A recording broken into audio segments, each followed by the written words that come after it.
Hi and welcome to Reddit Confessions. Grab your drink, take a deep breath, because what I'm about to share might sound like a movie, but I promise you it wasn't fiction. It was my life. She walked in like she owned the place. Not a care in the world. Not a clue in her head. That new maroon dress clung to her like she was auditioning for someone's attention. Just not mine. She kicked off her heels by the door, tossed her keys onto the counter, and said, "You're still up." I didn't answer, just smiled. Small, calm, quiet. She didn't notice the silence. She never did. She didn't notice the faint scent of soap still lingering in the hallway, or the fact that her bedroom mirror, the one she always checks her hair in, had a message written on it in lipstick. My message. She hummed some tune under her breath and walked straight past me, that dress swinging like a red flag I'd been ignoring for months. And then, I waited.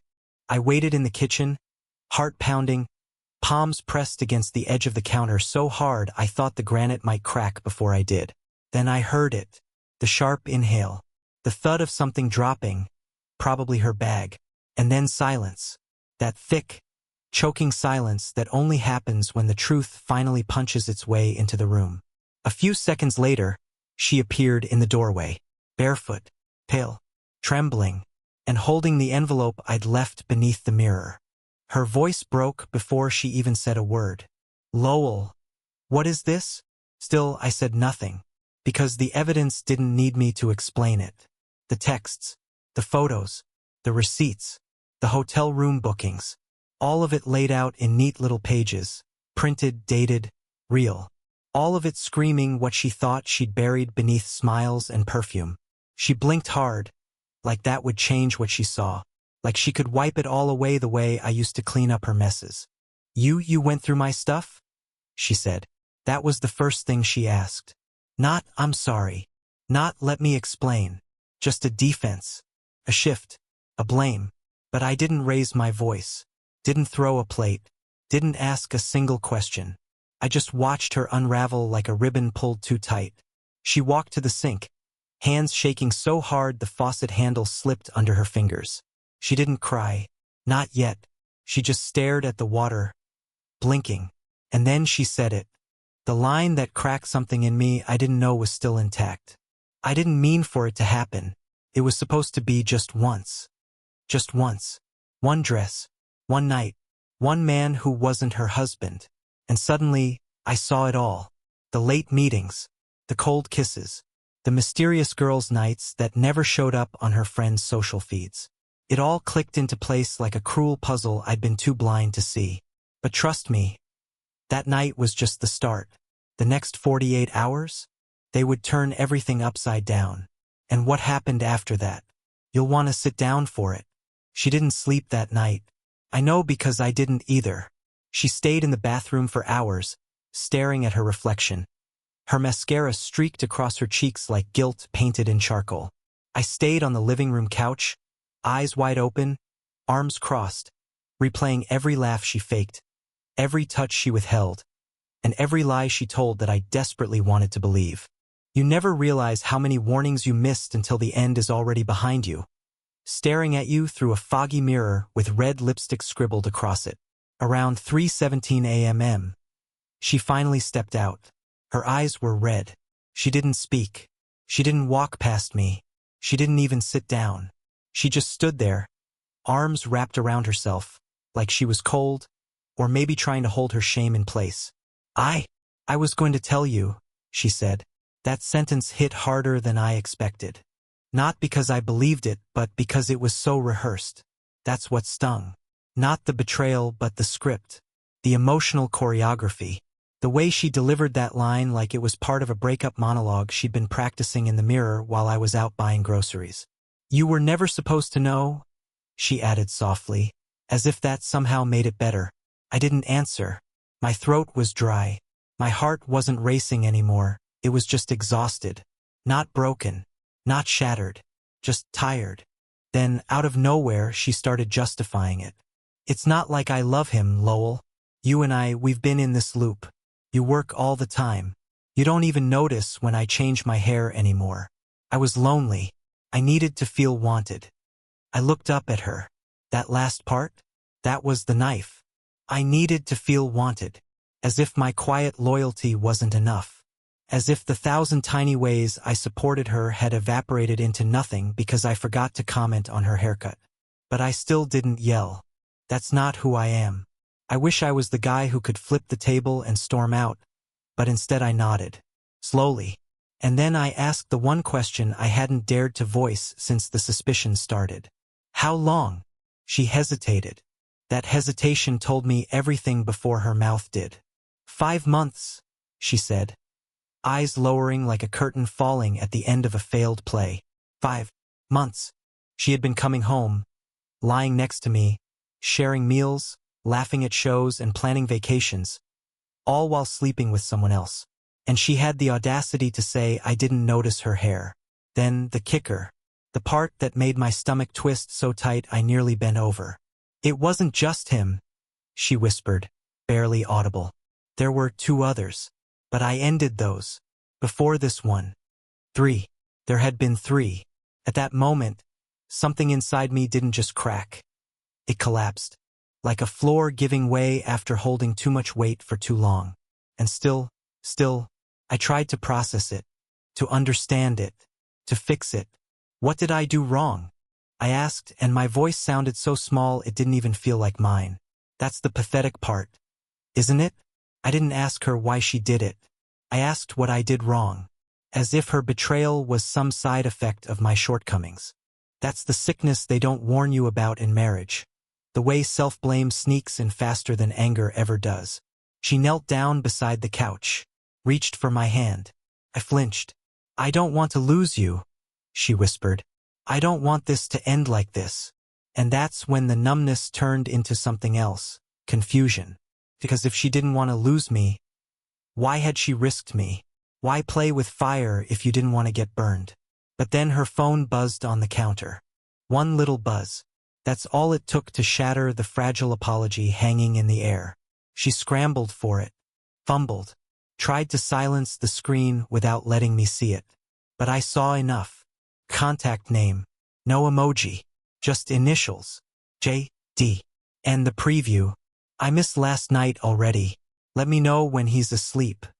My jaw clenched. She stared at me. Panicked. Lowell, it's not what it looks like. I laughed. Not because it was funny, but because it was insulting. Did you seriously just say that? I asked. After everything, that's the line you're going with? She froze. And in that frozen silence, I realized something terrifying. This wasn't over. She hadn't come clean because she regretted what she did. She came clean because she got caught. And I wasn't sure I could ever unsee that truth. But what I did next, even I didn't see it coming. And neither did she. I don't remember standing up. I don't remember raising my voice. But suddenly, I was on my feet and she was backing away, her hands up like I'd morphed into someone she didn't recognize. And maybe I had, because something inside me snapped. Not into anger, not into rage, but into ice. Cold, clear, and painfully calm.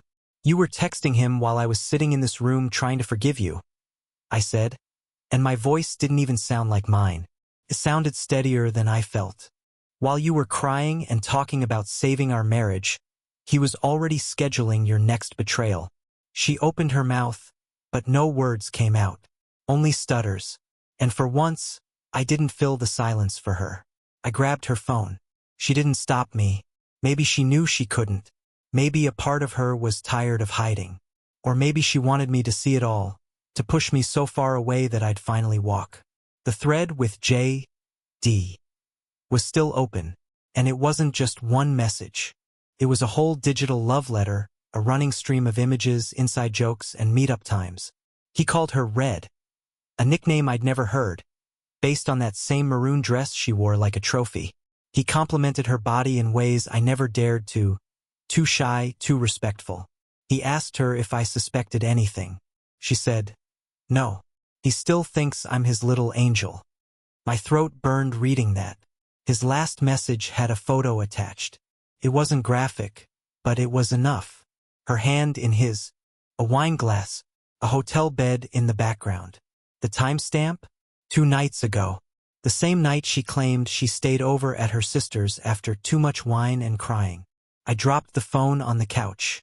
Not because I was done, but because I couldn't hold it anymore. My hands were shaking too hard. "Who is he?" I finally asked. She bit her lip, closed her eyes, then whispered the name like a curse. "Jordan. From work."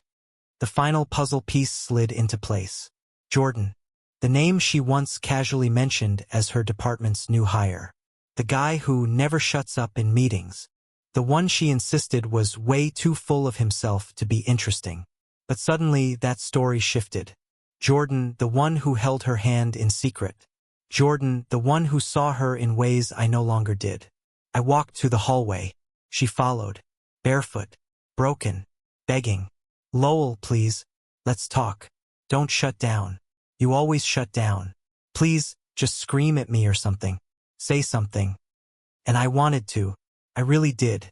But instead, I walked straight into the guest bedroom. The one we never used. The one that still had boxes we hadn't unpacked from our last failed vacation. And I locked the door behind me. She knocked. Lightly. Then harder. Then finally stopped. For the next several hours, I sat there on the floor, staring at a pile of forgotten picture frames we never hung. One of them was from our 3rd anniversary. We were on a boat.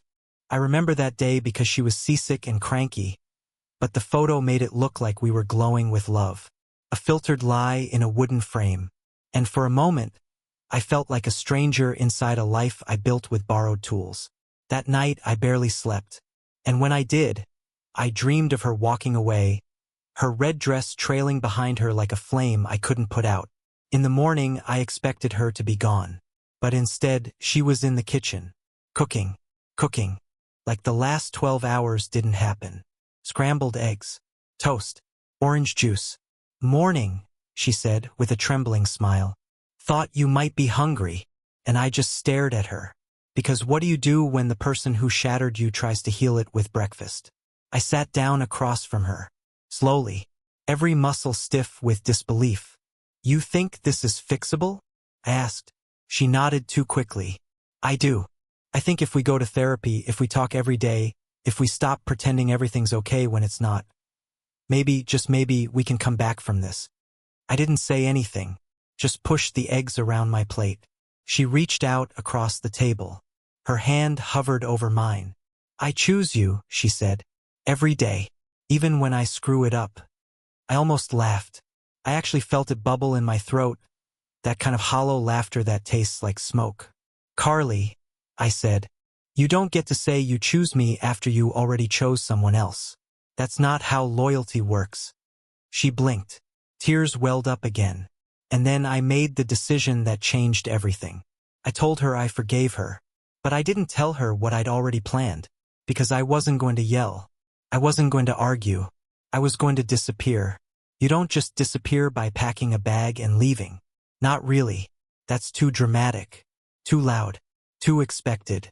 When you live with someone who's lied to your face and smiled through it, you realize vanishing is easier when done quietly. Emotionally first. Then physically. That morning after the eggs and the speech about choosing me, I told her we'd work through it. I even touched her hand. I played the role she expected from me. The soft-hearted pushover who forgives too quickly, believes too easily, and loves even when he knows he shouldn't. And for the first time in weeks, Carly smiled like she thought she'd won. What she didn't know was that my apology was my escape plan. Over the next 3 days, I started extracting myself from my own life.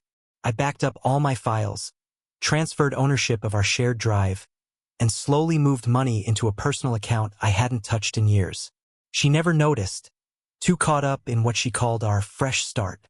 I was still sleeping on the couch, but she was talking about booking a couple's retreat. She even showed me a brochure with a lake and yoga sessions and trust-building activities. I nodded and said it looked peaceful. Meanwhile, I was calling a moving company. I didn't have family nearby, no best friend to crash with. Just one guy I went to community college with years ago, Kurt. He worked night shifts and slept all day, but he had a spare room he never used, and he owed me for helping him with a tax issue once. When I called him, all I said was, "I need 3 days. For tops." and he didn't ask why. Just gave me the code to his garage. The night before I left, Carly was in bed early. She asked me to join her. I lied, said I had a client call. She looked disappointed but didn't argue. That disappointed look? I had seen it 1,000 times. It used to gut me. Now it just looked like a mask slipping. After she was asleep, I walked into the bedroom one last time. Quiet as a whisper. I stood there in the dark and looked at her. She looked peaceful, almost innocent, like the last few months hadn't happened. Like her phone hadn't buzzed with J.D. at 3 a.m. Like she hadn't walked through our front door in a red dress meant for another man. And that's when the guilt tried to crawl back in. The voice in my head saying, maybe you should try harder. Maybe it's not too late. But that voice sounded a lot like the guy who got cheated on 3 times. So I ignored it. Instead, I did something I hadn't planned. I walked into the bathroom and picked up the same tube of lipstick I used on the mirror before. The red one. And I wrote a new message. Round 2 starts without me. I left it there, right above her reflection, where she'd be forced to look at it while brushing her teeth in the morning. Then I grabbed the bag I had packed 3 days earlier and wheeled it out the side door. Rufus, our cat, watched me from the hallway. I crouched down, scratched his head, and whispered, "Sorry, buddy." She lied to both of us. Then I left. No slammed doors. No final arguments. No post-it notes with heart-shaped doodles or long emotional monologues. Just silence. And freedom. Or so I thought. Because as I stepped into Kurt's spare room later that night, staring at a bare mattress and a curtainless window, I realized something I didn't expect. I wasn't angry. I was ashamed. Ashamed I stayed so long. Ashamed I needed proof to believe my instincts. Ashamed that a lipstick message on a mirror felt like the bravest thing I'd done in years. I lay down fully dressed, stared at the ceiling, and wondered what kind of man lets his wife turn him into a ghost. And then my phone buzzed. It was a number I didn't recognize. The message said, "He's looking for you. You need to be careful." That's when the story shifted. Because apparently Jordan, Mr. J.D., wasn't just some random fling, and Carly hadn't told me everything. First, I thought the message was spam. A wrong number. Maybe some auto-text from one of those bizarre AI scammers pretending to be people you forgot you met. I almost deleted it on instinct. But something in me hesitated. Something primal, like a chill down the back of your neck when the room goes too quiet. "He's looking for you. You need to be careful." No name. No follow-up. Just that. I stared at the message for a long time. The glow of my phone the only light in the dark room. The fan above me hummed like a warning siren stuck on mute. I read the message again. And again. And then it hit me. Jordan. I sat up, my chest tight. I didn't even know what this guy looked like. Outside of that one blurry photo from the hotel hallway. Carly never gave me details. He was a voice in messages, a hand in pictures, a shadow behind the betrayal. But now he was real, walking around, breathing, and apparently looking for me. But why? It didn't make sense. I wasn't the threat. I was the one who walked away. I didn't torch the house or take revenge or call his wife, if he had one. I didn't expose him. I barely even confronted Carly. I just left. Quietly. That's who I was, right? The guy who disappears without making waves. The guy who leaves notes instead of throwing punches. But maybe that's what made me dangerous. I checked the number. No name. No contact photo. Just a local area code. I texted back. "Who is this?" No response. I waited 10 minutes, staring at the screen like it owed me answers. Nothing came. I locked my phone and lay back down, but sleep was useless. My mind wouldn't stop chewing on the possibilities. What if Jordan found out about the mirror message? About the evidence I left Carly? Maybe she told him. Maybe she tried to cover for herself and threw me under the bus. "He's looking for you." That phrase kept echoing. Looking for me to what? Apologize? Fight? Threaten me? And for what? For leaving? By sunrise, I'd worked myself into a low-grade panic. I packed up my things, quietly stepped out of Kurt's house, and went for a walk just to breathe. I passed gas stations, sleepy commuters, early joggers, all of them living normal lives, unaware that somewhere out there was a man, my wife's lover, potentially hunting me down like I'd stolen something. That's when the next message came. Different number. You shouldn't have left like that. She's unraveling. We need to talk. My stomach dropped. This one was signed. Emily. Carly's older sister. I hadn't spoken to Emily in almost a year. She and Carly were close growing up, but things got strained when Carly forgot Emily's birthday last year and never apologized. Still, I remembered her being the only person in Carly's life who ever seemed to see through the layers. She once told me during a Christmas dinner, "You're too kind for her, Lowell, and she knows it. That scares her." At the time, I thought she was just bitter. Now I wasn't so sure. I replied, "What do you know?" 3 dots appeared. Then they vanished. Then came the reply, "Meet me. I can't explain over text. She's been lying to both of us." I froze on the sidewalk, the morning air suddenly too cold, like the world had changed temperature without warning. Another lie? Another level? Was Jordan not just a lover? Was there more to Carly's deceit than just the affairs? I stared at the message, and for the first time since I left, I felt something new rise up from the pit of my stomach. Something sharper than sadness, heavier than guilt. Curiosity. Because as pathetic as it sounds, even after the cheating, even after the manipulation, even after the fake tears and the lipstick lies, I still wanted to know the truth. I still needed to understand what kind of life I'd been living in the shadows of. So I told Emily I'd meet her. We chose a small cafe on the edge of town, a place I hadn't been since our 3rd anniversary when Carly and I sat there sharing strawberry waffles and future plans.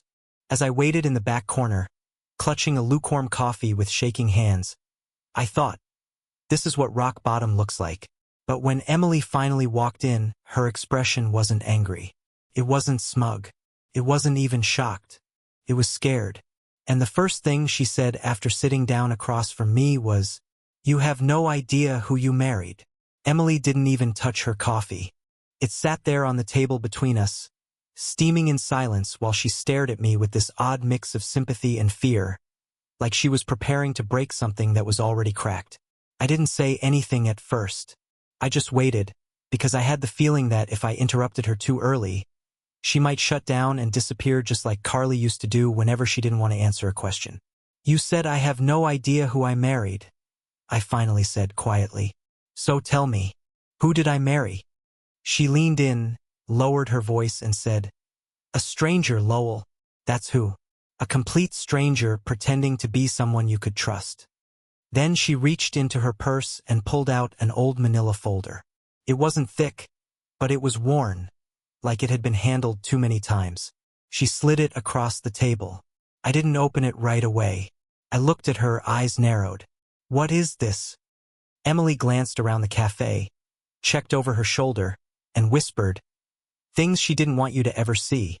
Things she never even wanted me to find." I opened the folder. Inside were 4 items. A photo, a printed email, a credit card statement, and what made my pulse spike, a notarized court document. The photo came first. It was Carly, younger, probably early 20s, sitting on the lap of a man I didn't recognize. He was older, maybe in his late 40s, with his arm around her waist. Her smile in that photo was different.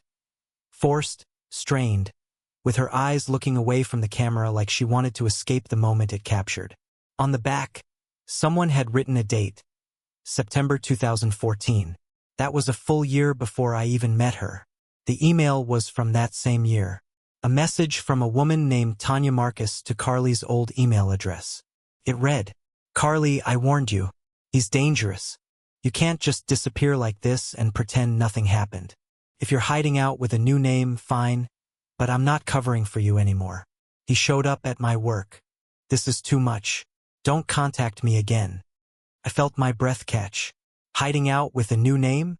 I looked up at Emily, and before I could even ask, she said, "Carly's real name is not Carly Evans. It never was. She changed it legally in 2015. That's the court record you're holding." I grabbed the document and scanned it. She was right. There it was, her old name, Carla Dane Whitaker. Name change approved by a judge just 2 months before I met her. It didn't even feel real, like I was watching someone else's life unravel on paper. I said nothing. Couldn't. Emily leaned in again. She's been lying about more than just affairs, Lowell. That Jordan guy? He's not just some fling. He's tied to her past. He knows her by the name Carla. That's why she never brought him around. He knows the version of her she thought she buried. The room tilted slightly. Or maybe it was just me. Couldn't wrap my head around it. Carly had never even hinted at this. A whole other identity. A life before me filled with people who issued warnings and dodged visits? Why? What was she running from? Then came the credit card statement. And that's where my stomach turned. Because right there, listed 3 weeks ago, was a payment to a law firm, Blake, Jensen and Hartman LLP.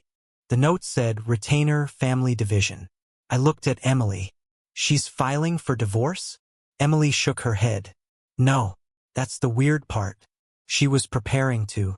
Then suddenly she stopped. A week before you caught her. She pulled the retainer back. But it was already in motion. I sat back in my chair. The room felt too small. The air too thick. My marriage hadn't just been infected by infidelity.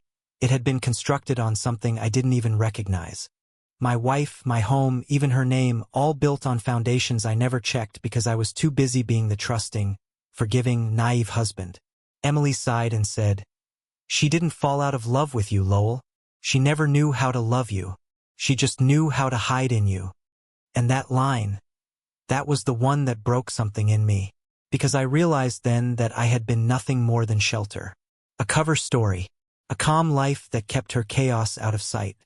She's dangerous in ways you haven't felt yet, Emily said. If Jordan is reaching out to you, you're in the middle of something she hasn't finished cleaning up, and she never leaves loose ends. I stared down at the documents. The version of my wife that existed in those pages looked nothing like the woman I held at night, kissed on New Year's, fought with over paint colors and weekend chores. It was like staring at a doppelganger. A ghost in a familiar body. What do I do now? I asked, my voice barely holding itself together. Emily paused, then leaned in one final time and said, You finish disappearing, but not because she broke your heart. You do it because if you don't, she'll find a way to make it look like you're the one who broke hers. I didn't leave the cafe for nearly an hour after Emily left. She slipped out quickly, quietly, like she didn't want to be seen, and part of me understood why. What she gave me wasn't just information, it was a detonator. A way to blow up the version of my life I had been desperately clinging to, even when it was already in flames. The manila folder was still in my hands, slightly crumpled at the corners, and my coffee had gone cold. But I couldn't move. Not yet. I kept staring at the court document. Carla, had legally erased herself a year before she met me. And I'd fallen in love with the mask. I married the mask. I built a life with a woman who didn't even use her real name, and I never once thought to ask why. Not because I was careless, but because I trusted her. Blindly, foolishly, completely. It started raining as I walked back to Kurt's place, but I didn't run. I let it soak through my jacket and hair and into my bones because honestly, it felt better than anything I'd felt in days. Rain doesn't lie to you. It doesn't gaslight you. It just falls. When I got inside, Kurt was passed out on the couch, face buried in a pillow, one shoe still on. I stepped around him and locked myself in the spare room again, then sat down with the folder spread out in front of me. And that's when the next message came. This time from Carly. Carly, we need to talk. I know you saw Emily. I didn't respond. 2 minutes later, you don't understand what she's doing. She wants to destroy me. Still, I said nothing. Lowell, please. I'm scared. Not of you. Of him. I almost dropped the phone. Him. There it was again. Jordan. The shadow lurking behind the lipstick, the late-night texts, the mystery numbers. Emily had hinted that he wasn't just a fling, that he was someone from Carly's past, someone who knew Carla. And now Carly was texting me like she was the one in danger. Like I'd abandoned her to something I couldn't see. So I did something I probably shouldn't have done. I called her. The phone rang once. Then again. Then she picked up. Her voice was shaky. She said my name like it was a lifeline. Lowell. Thank God. I didn't say anything. I just waited. She kept going. I didn't lie to hurt you. I lied to protect myself. From him. You slept with him? I said flatly. That wasn't supposed to happen, she whispered. He found me again. He said if I didn't play along, he'd tell everyone who I was. What I used to do. He threatened to ruin my job, my life, us. I sat down slowly, phone pressed to my ear. And the other men? There was silence. A breath. Then she said it. They weren't blackmail. They were me. Just broken, stupid me. That should have made me feel better. At least blackmail could have explained it. But no, what she gave me instead was worse. A half-hearted confession drenched in self-pity. A way to say, I'm not innocent, but I'm not guilty either. Why didn't you tell me the truth from the beginning? I asked. Not just about the cheating. About who you were. About Carla. She started crying then. Softly at first. Then with this raw, trembling sound that made me feel like I was eavesdropping on someone's soul unraveling. I wanted to start over, she said. You were quiet. Safe. You looked at me like I was good. No one ever did that before. And I thought if I could just become the woman you thought I was, maybe I'd be her. I didn't know whether to pity her or scream, but what she said next changed everything. He's not done with me, Lowell. And if he thinks I told you about him, about what happened before, I don't know what he'll do. You think he's dangerous? I asked. She didn't answer right away. Then, he's already done worse. That was it. No details. No explanation. Just that heavy sentence, dropped like a stone into already murky water. I ended the call without saying goodbye. I couldn't handle hearing her voice anymore. That night I didn't sleep. I searched the name Carla Whitaker and scrolled for hours. No criminal record. No news stories. But I did find one thing, a comment thread on a decade-old message board. It was a forum for women trying to leave abusive relationships. And in one post, someone named CWIT89 talked about being trapped with a man who used secrets as handcuffs. She wrote, he said if I ever left him, he'd make sure no one would believe me, that he'd destroy any version of me I tried to become. That sentence made the hairs on my arms stand up. Because Carla wasn't lying about all of it. She had been running, and I had no idea who was chasing her, or why he might be looking for me now. By the time the sun came up, I had packed my bag again. Not the kind of bag you pack when you're running from someone, but the kind you pack when you're finally choosing yourself. After everything Carla had done, after every lie she'd sculpted into a smile, I still felt this strange, hollow kind of compassion for her. Maybe it was pathetic. Maybe it was human. But I didn't hate her. I just didn't trust her anymore. I left Kurt's place that morning and didn't tell anyone where I was going. I drove north, across the state line, into a sleepy little town that had no connection to anything or anyone from my old life. I rented a month-to-month apartment above a hardware store. I started working remotely full-time again. I didn't change my name. I didn't erase myself. I rebuilt. The first few days were strange. Quiet in a way that felt unnatural, like I was waiting for something to break through the silence. A knock on the door. A text from Carly. A shadow on the street that didn't belong. But none of that came. Instead, I got long walks along gravel roads. The smell of rain without the panic.